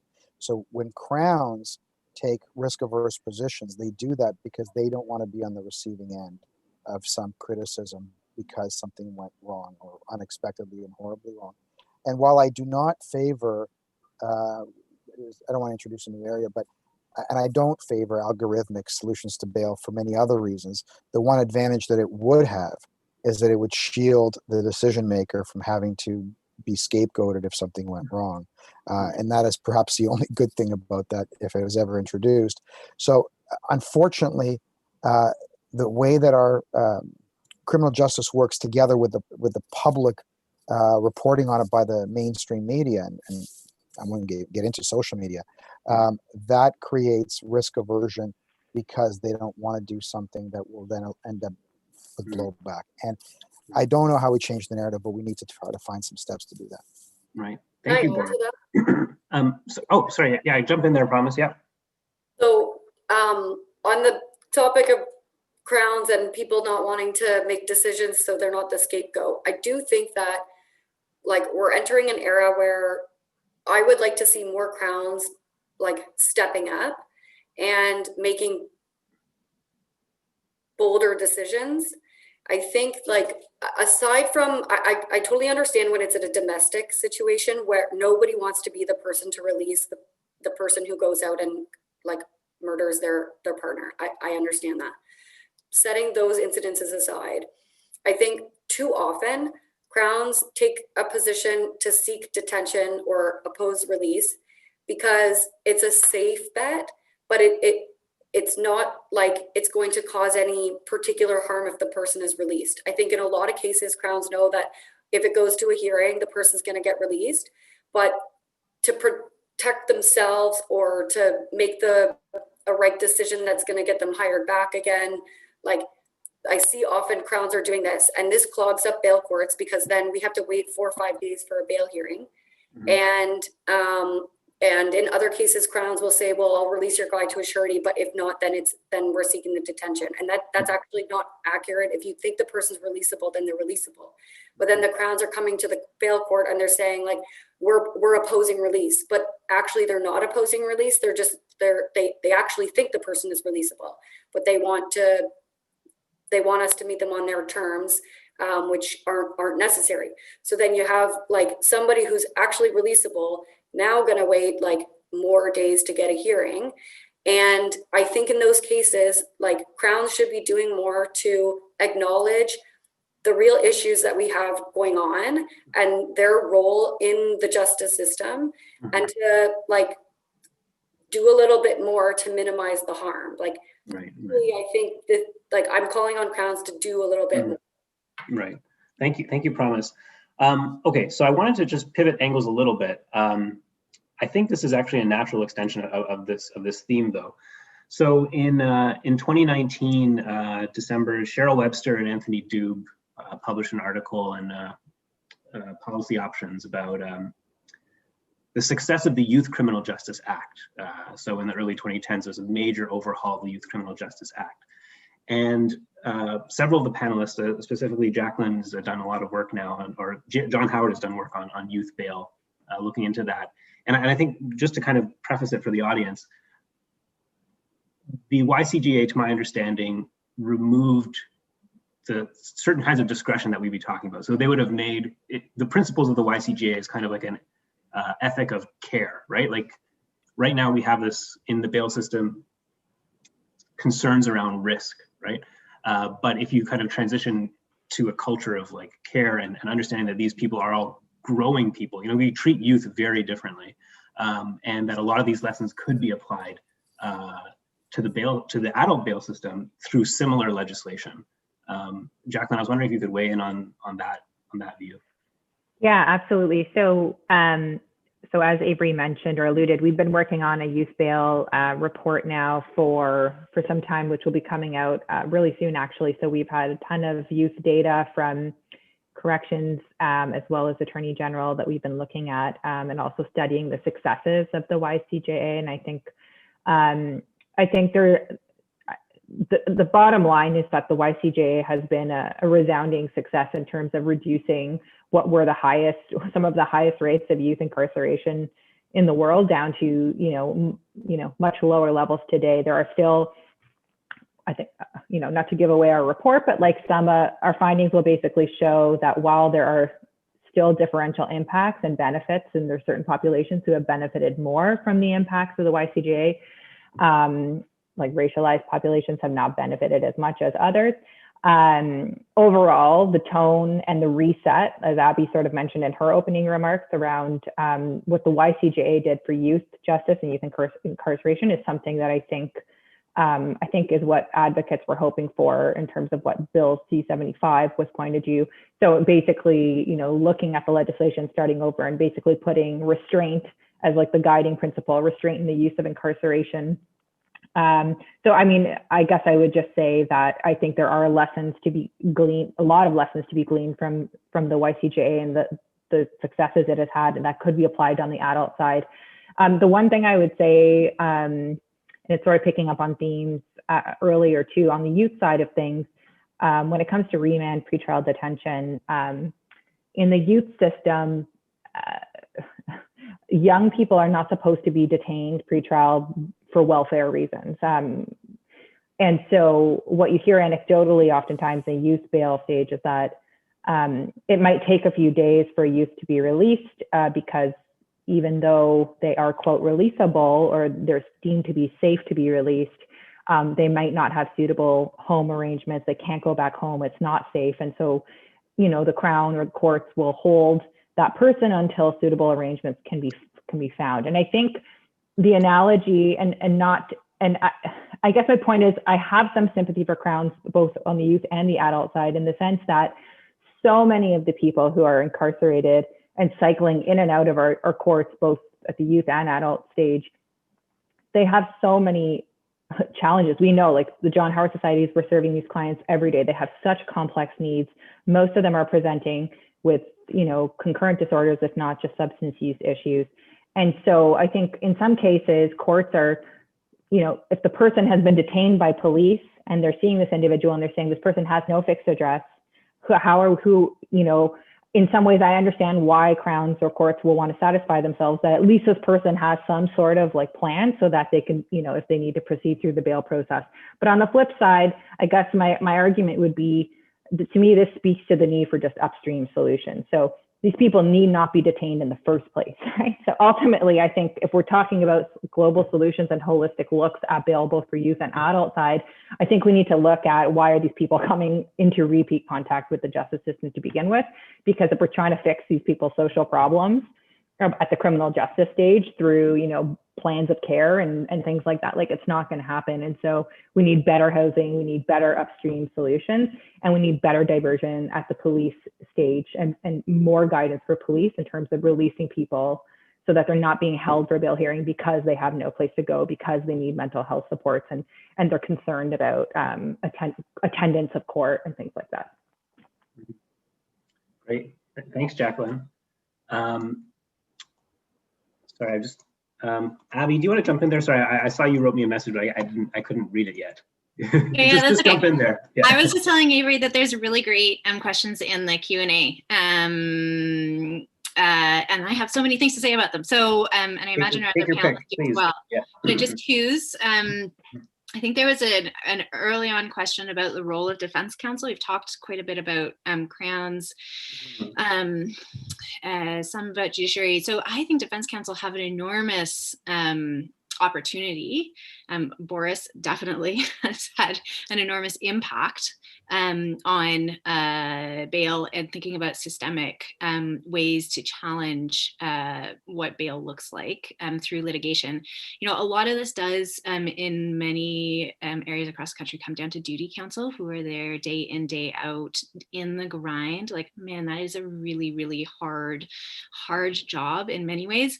I do though think that duty counsel have room to do more, and it takes bravery because you are in that same court with those same people every day, right? But like stating on record again and again and again and again when things don't go according to the law, when decisions are being made that are contrary to precedent, putting that on the record, even if you know it is futile, not consenting to adjournments that you know are going to happen because they always happen, right? Don't consent to that and put it on the record that you do not consent, even though it is a policy and it happens every single day at 4:30 or whatever.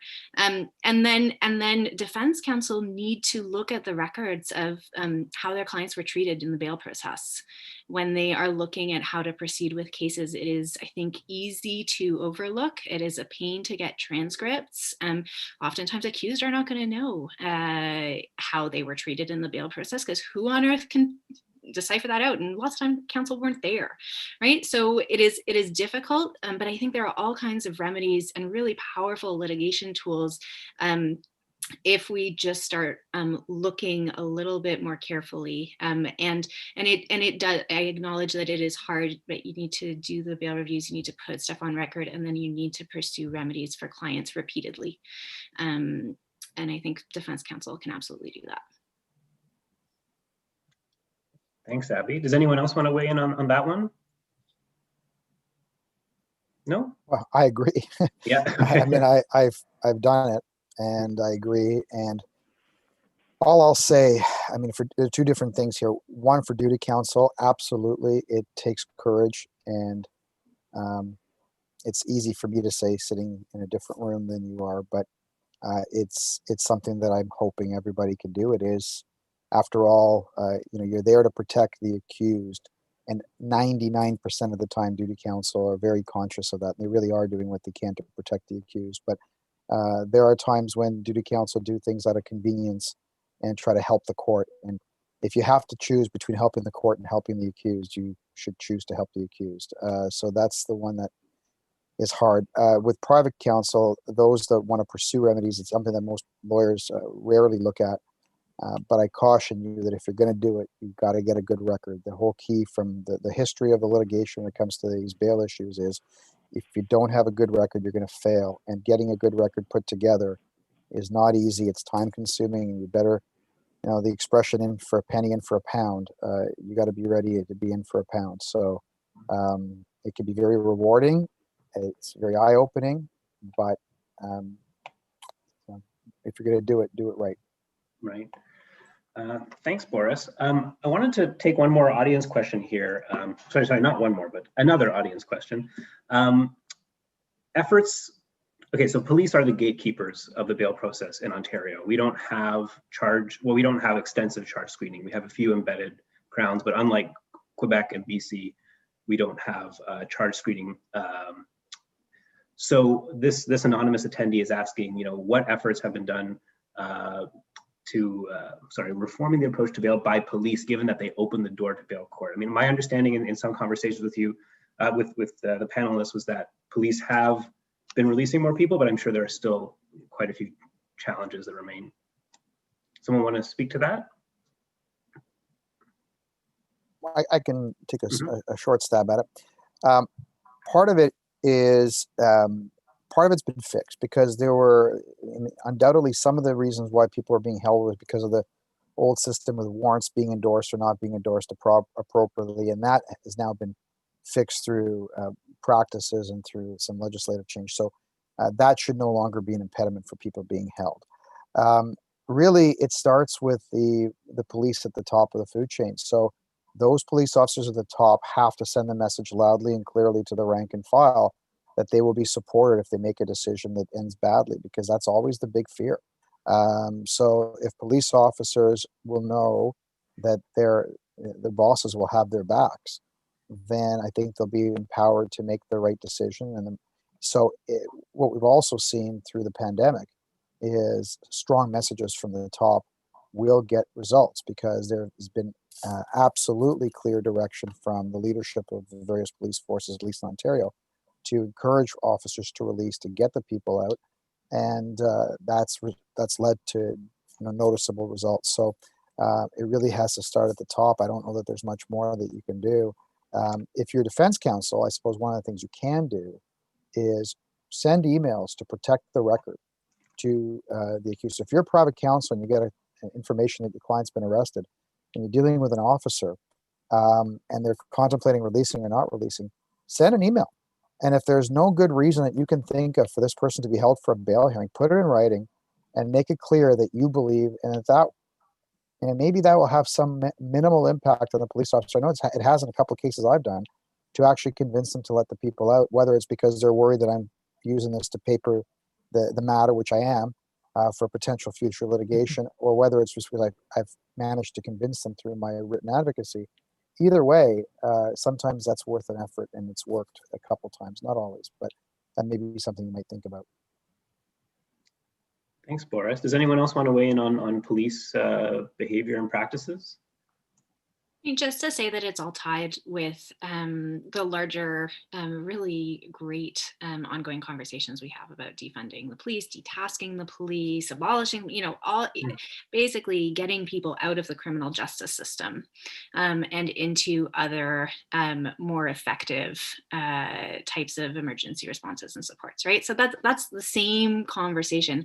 Police are largely, their decisions on release, at least from the research perspective, are largely hidden, right? We sit in bail court. It's very hard to get data about police releases. There's a few studies, suggestions that they are increasing the detention in the long term. That's the general trend. I think it has absolutely changed with COVID. But that's part of the reason there hasn't been a lot of attention on police releases, is because we can't sit and monitor them in the same way that we can sit in bail courts and get the data about what's going on. Right. Thanks, Abby. Does anyone want to speak to overcharging? In our, if you guys check out the Law and Design Collab social media page, we put up a couple posts about overcharging. There was a recent human rights commission report from a couple U of T researchers with Toronto police data. And they found some very disturbing trends for overcharging. I'm just wondering, in your kind of practice and experience, how does that factor in the bail system? I can respond. So Indigenous people and other marginalized members of our communities are disproportionately overcharged, and especially Indigenous people. And it really screws people over for bail, for sure, because you have often like a justice of the peace is very concerned by a long laundry list of offenses that, you know, if maybe there's an assertion that there's a firearm involved, and then there's like 5 different lines on the docket that have the word firearm involved. That is, you know, it puts people's backs up. And a big issue that overcharging is like creating a larger detriment to people who are in custody. Recently, I see is like sort of the issues are paired with the fact that the prelims have been taken away. So when people are overcharged, if they initially would have been able to have a prelim, at the prelim, charges would be like, there would be charges that would be sort of dismissed at that point, and then only the charges where there's evidence to go to trial would go on. And often at that time, a person who had been detained could be released on bail because the strength of the Crown's case and the reality of the case is far more like evident. A problem that we have now is that because a lot of offenses no longer are eligible for a prelim, some positions courts have taken mean the court can only, one second, I have to plug my computer in before it dies. The court can only make a decision at a prelim about the charges that are prelim eligible. So that means the person, one second, my computer will die. That means the person, let me start over just one second. I'm gonna make a really good point, I promise. Okay, so if the person's overcharged, they have like 10, 15 charges, let's say, and only the ones that are prelim eligible can be decided by a court. So you may have like one serious charge, let's say, that's you know, using a firearm in the course of an indictable offense. But the judge can only hear evidence and make a decision on the like whether this is going to go on to trial on that one offense, and all the other offenses have to just like stay there. So even if the person, like regardless of whether or not that one offense that's prelim eligible goes on to trial or not, the other offenses are like the person stuck with all of those offenses, and then they carry on. So now with the lack of ability of prelims, there isn't an ability for the court to make an assessment about like the reality of the case in full, because the court isn't in a position to hear evidence and make a determination about the strength of the case on all of the charges. So this happened to an Indigenous client of mine, and the prelim stage was very frustrating because he had a firearm charge, but he had like 16 charges, and a bunch of them were completely bogus. And the judge at the prelim stage made the decision, as a surprise to both myself and the Crown, that they could not make a determination about like all of the charges that he was overcharged with. And so he was stuck with that. So overcharging already creates a problem for people at bail because their case looks just so much worse. It's really stigmatic, it's traumatic. But now with the lack of ability for people to have prelims for so many offenses, it's actually, if the person doesn't get bail, like it can serve to keep them in custody far longer than they may have been in custody before the prelim law changed. Right. Thank you, Promise. I wanted to follow up with a kind of a two-parter to Jacqueline, which is the first being, so Promise, speaking to prelims, right? There's also the pre-charge screening. Like we have I think there's two Ottawa and Toronto, there's pre-charge screening embedded Crown program. So Jacqueline, that was part of the John Howard's budget submissions last year to the provincial government to expand funding for that. But so if you want to speak to that, that's one thing. But I guess the pivot here was an anonymous attendee here asking if the data could be captured on police release during the pandemic to show that this trend has not negatively affected administration of justice, could it possibly use to change the culture of detention? So okay, to generalize that question a bit, and I think this is a theme that we spoke to, the role of data in transforming this system and holding people accountable. I know that John Howard has access to a lot of data, and you also know what the province is trying to do with data. Yeah, well, to your point about pre-charge screening, yeah, our pre-budget submission, I think we looked at the idea of the embedded crowns, and I think further, I think it's worth exploring things like, BC's model of pre-charge approval and pre-charge screening. And so I think that would take away, like if you think about how many people are entering into our courts with either the overcharging or too many charges, or, that end up ultimately getting withdrawn later on, but after languishing either in courts or in pretrial detention for so many days, if we could just avoid even a percentage of that upfront, I think it's worth exploring even on a pilot basis, that sort of pre-charge approval or models that exist elsewhere. But in terms of the role of data, I think your point is absolutely right. And I think I saw somebody asking questions around, especially around racialized populations. Like there was a commitment in government, there's legislation around the collection of race-based data. We need better race-based data at the court and at the correction stage so that we can see how decisions are impacting different groups and tracking that better. And I think in terms of and I do think, organizations like JHS and others, if we can start trying to study and get at some of these questions and try and, ourselves create that data if it's not forthcoming from public facing or from the government, I think that's the role that we have to play in terms of working in partnership and in collaboration with those who would litigate cases and ensuring that evidence gets into the hands of policymakers. Yeah. Great. Does anyone else want to speak to the role of data? Because this is a big one. I have a question. Assuming our clients give permission to share data about them, why aren't defense lawyers providing that information to somewhere to get an actual representation of what's happening to people? Example, the police release stuff, we would be able to tell you how many of our clients were released by police because if they were released on a promise to appear, we would know that, right? So if there was an anonymous, has that ever been done? I don't know, not in my lifetime, Boris. Well, the majority of people who go through the system are self-represented, so you'll never collect that data through defense counsel. It's just, it's too massive and the numbers are too high. But to pick up on Jacqueline's point, if we had the data, I think there could definitely be advocacy at the policy levels.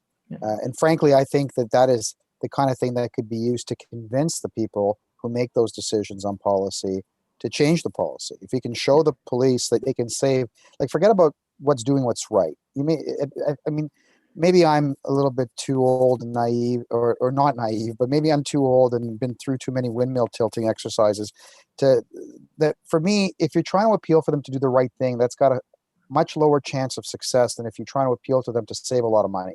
So if you go to the meeting, say you could save a lot of resources through having to spend much less time and money using police officers to transport people to and from courts, using your court cells for this purpose. We can save a lot of money. You can hire more officers or do more with your budget or whatever it is. I'm not even talking about defunding aspects of it. I'm just saying, we can make your dollar go a lot farther. I think that will resonate. And if you can do that without sacrificing public safety, then that's the pitch that has a chance of success, not the you should do it because it's the right thing to do in charter and so on. Okay, that's not going to work. And just to follow up, Boris, I'd encourage the audience to check out some of the bail reform initiatives in the US. I don't think you're tilting at windmills. It's fascinating, the politics there. Criminal justice reform is a bipartisan issue in the US. I mean, I know the scale of their problem is off the charts, so the money argument is magnitudes larger. But just the fact that there was bipartisan consensus on that is kind of fascinating. So we're coming out to running out of time here. Boris, did you want to speak to that question by Michael Bryant? Yeah, I've answered it partly. Yeah, could you actually rephrase the question for the audience? So Michael asked about whether or not there's he thought one of my thoughts about the suggestion that some defense counsel take the path of least resistance by agreeing to take up consent bail offers so that they don't have to stick around courts all day, and then suggesting that maybe should lead to a more efficiency by using duty counsel who are paid for the day in any event. I get a little protective of defense counsel, although I'm not shy about blaming them for problems with bail. I think this isn't one of them. Frankly, most defense lawyers aren't in it for the money. I think there are definitely going to be some who will take the path of least resistance because of money, although I think that's probably a small minority. I think what it comes down to is not your choice is not so much to get more money or more money more quickly. It's to make sure that your client gets dealt with that day. It ties into the bigger problem of bail delay. So while a defense lawyer or a duty counsel may agree to terms of bail that are being proposed as a consent by the Crown, is usually tied to the fact that they don't have another option that day that's really viable. So it's do I risk having to spend the night in jail, or can I live with these conditions? And almost always the answer is going to be, I don't want to risk not being reached, or perhaps not being reached for days. So I'll take what I can get and get out of Dodge because I'm worried about what the alternatives are. And this is why out of the box ideas, we haven't talked about something like interim bail, but out of the box ideas are needed so that the leverage changes. And when all the leverage is in the hands of the Crown that says your choices are agree to this or spend a day or more in jail, you lose your job, you lose this, you lose that, then the leverage isn't in the right spot. If we had a system where people waited out of custody for their bail hearing that didn't get reached, then all of a sudden Crowns would start acting more reasonably on their bail positions because the leverage would be different. So it's a negotiation. And I think to finish the answer, duty counsel would be similarly, not for money reasons, but they would be similarly motivated to take less than ideal bail resolutions because they are trying to get 30 or 40 people out of bail court that day. And they know that if they hold up the process for one, trying to get a better bail condition, that may make 10 people not get reached that day. And so they may try to take a holistic view and say, I'm going to help everybody that I can. And we're going to consent to crappier terms. We're going to get all of them through. So it's complicated, and it's tied to really power and leverage. Right. Thank you, Boris, for that answer. Yeah, we have 30. Can you do it 30 seconds? Yeah. Okay, cool. Another issue is that if you don't agree to the Crown's positions and their conditions, some Crowns will then say, okay, then this is a contested hearing, even though you're going to only argue about a curfew. Then they'll put on the record to the court that it's a contested hearing, and then the court will hear it's a contested hearing and it goes at the bottom of the line. And then the client is then freaking out because they're not going to be reached. And I don't think that's a proper way to present the issue, like to present the case to the court. And I think that results in people like freaking out and clients then panicking and then feeling like coerced into agreeing to a particular condition. And it's just like, I think Tunney is actually a good example of ways that you can address some of these things very effectively by just tweaking the procedure, right? Like bifurcating. Anyway, so there are ways to try to balance that out, but it is fundamentally not an equal playing field, even with things like Tunney. Okay. Well, we have addressing that. Yeah. Okay. Thanks. Thank you. Well, I'm really sorry to call time. This was such a great conversation. I want to thank the panelists so much for making time to speak with us and being so frank and full in your insights. We've had 70 people, 55, 60 on the audience here, another 10 on YouTube.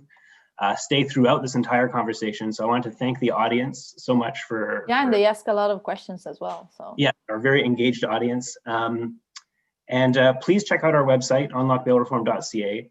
I really do hope we have continuing conversations, like a part 2, maybe a part 3 of the future of bail reform. I feel like there's a certain level of optimism and appetite for systemic change and these kind of deep conversations that has kind of come into the public sphere with the pandemic. And with all these racial justice movements across the world. So please stay tuned, and please also check out all of our panelists. You can find them on Google, mentioned in the news, on social media. They're really great commentators. So that's it. That's for us today. Thank you so much for your time. Thank you, everybody. We'd love to hear from you. So please get in touch. Bye. Bye. Have a good one. Thanks for having us. Bye, everybody. See ya. Bye.